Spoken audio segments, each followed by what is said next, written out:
சிங்காசனத்திலே வீற்றிருக்கிற சர்வ வல்லமையுள்ள தேவனுக்கு மகிமை உண்டாவதாக. கிறிஸ்தவுக்குள் பிரியமான உங்கள் ஒவ்வொருவருக்கும் என் அன்பின் வாழ்த்துதலை தெரிவித்துக் கொள்கிறேன். இந்த நாளுக்கான கர்த்தருடைய வார்த்தை யோவான் 2ஆம் அதிகாரம் 11வது வசனம்.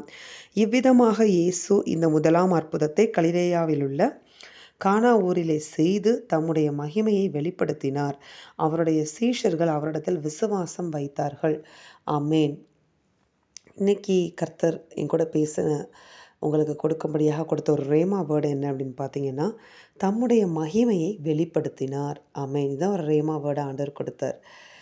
கர்த்தர் உங்களுடைய வாழ்க்கையில் அவருடைய மகிமையை வெளிப்படுத்த போகிறார். ஆமென். அப்போ உங்கள் வாழ்க்கையிலையும் என் வாழ்க்கையிலையும் கர்த்தர் அவருடைய மகிமையை வெளிப்படுத்த வேண்டுமானால், அப்போ இன்னும் அவருடைய மகிமை என்ன செய்யலை, நம்முடைய வாழ்க்கையில் வெளிப்படலை. அப்போ வெளிப்பட வேண்டுமானால் நாம் என்ன செய்ய வேண்டும் அப்படின்னு நீங்கள் பார்த்தீங்கன்னா பாருங்களேன்.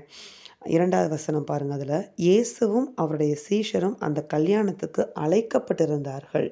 ஆமேன்.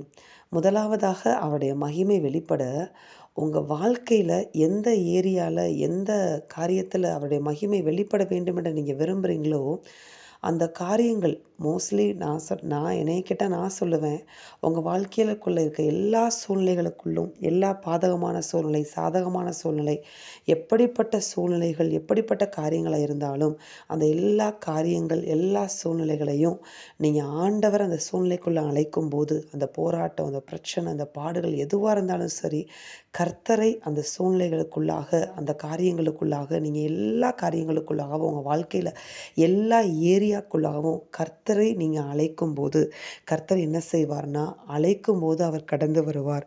கடந்து வந்து என்ன செய்வார் அப்படின்னு நீங்கள் பார்த்தீங்கன்னா, உங்கள் காரியத்தில், உங்கள் சூழ்நிலைகளில், உங்கள் வாழ்க்கையில் இருக்கிற எல்லா ஏரியாலையும் அவர் அற்புதத்தை செய்ய வல்லமை உடையவராக இருக்கிறார். பாருங்களேன், அழைக்கப்பட்ட அந்த கல்யாண வீட்டில் அவர் என்ன செய்தாராம் பாருங்கள்.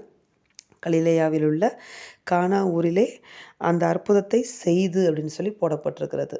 அப்போ கர்த்தர் நீங்கள் உங்கள் வாழ்க்கையில் அவருக்கு முழு உரிமையும் கொடுத்து நீங்கள் அவரை அழைக்கும் பொழுது, அந்த இடத்துல அவரை நீங்கள் கனம் பண்ணும்போது, அது எப்பேற்பட்ட பிரச்சனையாக இருந்தாலும் கர்த்தரால் அந்த காரியத்தில், அந்த பிரச்சனையில், அந்த பாடுகள் மத்தியில், அந்த போராட்டத்தில், உங்கள் வாழ்க்கையோட எல்லைகளில், உங்கள் வாழ்க்கையுடைய காரியங்களில் தேவனால் அற்புதத்தை செய்ய முடியும் என்று ஆண்டவர் சொல்லுகிறார்.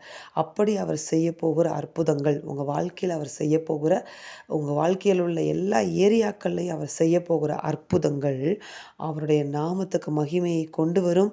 அப்பொழுது அவருடைய மகிமை உங்கள் வாழ்க்கையின் மூலமாக வெளிப்பட ஆரம்பிக்கும். ஆமேன். இன்னைக்கு என்ன பிரச்சனை அப்படின்னு பார்த்தீங்கன்னா, முக்கியமான காரியங்களை கர்த்தரிடத்தில் கொண்டு வந்து அவர்கிட்ட செபிக்கிறோம். ஆனால் வாழ்க்கையோட எல்லா காரியங்களையும் அவர்கிட்ட கொண்டு வந்து அவருக்கு ஒரு அழைப்பு கொடுத்து, நீங்கள் இந்த காரியத்தை பொறுப்படுத்திக் கொள்ளுங்கன்னு சொல்லி எல்லா காரியத்தை இடத்துல ஒப்பு கொடுக்குறோமா அப்படின்னு பார்த்தா இல்லை. கர்த்தர் இன்றைக்கு ஒரு ஆலோசனை உங்களுக்கு கொடுக்கிறார்.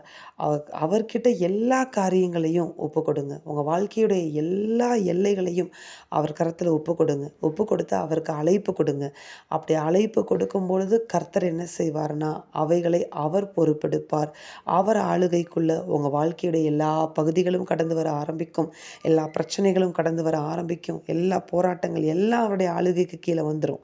அவருடைய ஆளுகைக்கு கீழே வந்த உடனே அவர் என்ன செய்வார்னா, அந்த காரியங்களில் நீங்கள் செபித்து கொண்டிருக்கிற, ஒப்பு கொடுத்துருக்கிற அந்த எல்லைகளுக்குள்ள கர்த்தர் அவருடைய அற்புதங்களை செய்து அவருடைய நாமத்தின் வல்லமையையும் அவருடைய நாமத்தின் மகிமையையும் வெளிப்பட பண்ணுவார்.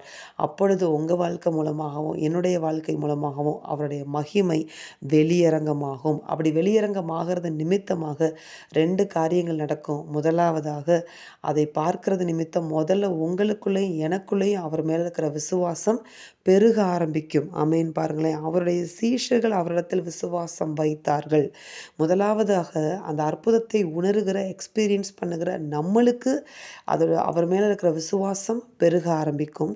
அடுத்ததாக அதை சுற்றி நம்முடைய வாழ்க்கையில் அற்புதங்களை பார்க்கிற நம்மை சுற்றி இருக்கிறவர்களுக்கு விசுவாசம் தேவன் மேலே வந்துவிடும். ஆமென். அப்போ 2 காரியங்கள் நம்ம வாழ்க்கையில் அவர் செய்கிறது நிமித்தமாக செய்ய போகிறார். முதலாவதாக நம்முடைய விசுவாசத்தை பெருக பண்ணுவார். நம்ம வாழ்க்கையில் அவர் செய்கிற அற்புதங்கள் மூலமாக அவர் மகிமை வெளிப்படுகிறது நிமித்தமாக மற்றவர்களுக்கும் ஆண்டவர் மேலே விசுவாசம் வர ஆரம்பித்துவிடும். மற்றவர்களையும் நம் வாழ்க்கையின் மூலமாக தேவன் அவருக்குள்ளாக ஆதாயப்படுத்திக் கொள்வார். உங்களை சுற்றி இருப்பவர்களையும் ஆதாயப்படுத்திக் கொள்வார்.